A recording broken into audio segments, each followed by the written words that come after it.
I was still wearing my company badge when I found my son collapsed at the front door, face pale, breathing shallow, fingers curled like he had tried to protect himself. And there he was, my brother.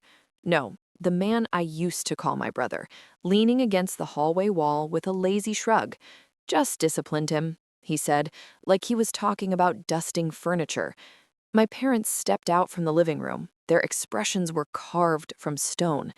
He deserved it, my mother said. My father didn't even look at my son, just at me, as if challenging me to object. My hands trembled, but not with panic, with calculation. I called emergency services.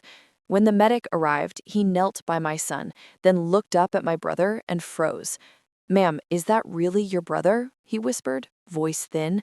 Because, actually, he stopped himself, but his face told me enough.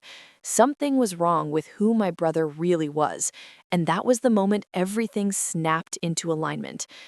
I used to worship that man. We were only 2 years apart. He was the golden one, the one my parents adored. I learned early that my job was to admire him. He played the role well: protector, mentor, the one who always knew best. He held my shoulders when I cried, told me the world was cruel, but family wasn't. I believed him.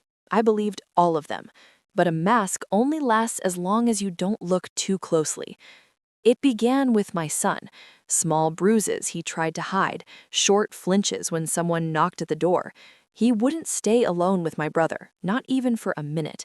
Did something happen? I asked. He always shook his head too quickly. Kids think silence keeps peace. Then I saw it. My son stepping aside when my brother approached. No child steps aside like that unless fear has taught them choreography. I installed cameras, secret ones. And that's when love died in me. The footage showed him entering my home when I wasn't there, talking to my son in a tone I didn't recognize, a tone meant to break, not teach. Then the first slap, the second, the third, measured, practiced, enjoyed.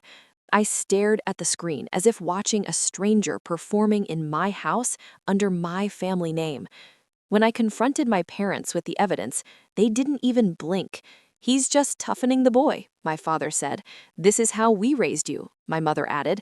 And that was the moment I realized I had been raised by monsters, and I had mistaken the darkness for warmth.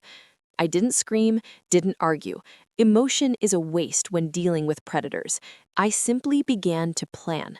My brother was the center of their world, their pride, their identity. So I targeted the one thing they never expected me to: the truth about him. I dug, and the medic's hesitation that night, it confirmed what I already suspected.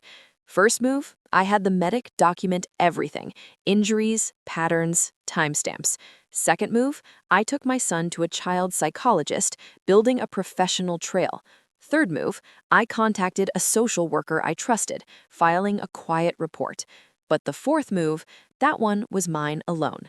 I searched for my brother's real birth certificate because the story never added up. His age, his adoption rumors, the missing year in the family albums.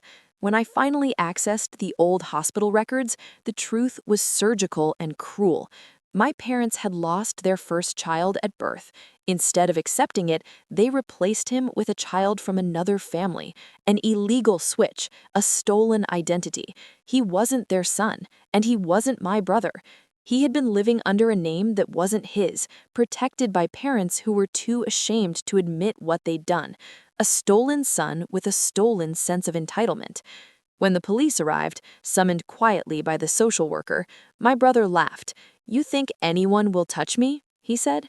I handed the officers the documents I'd collected: hospital files, signatures, DNA proof.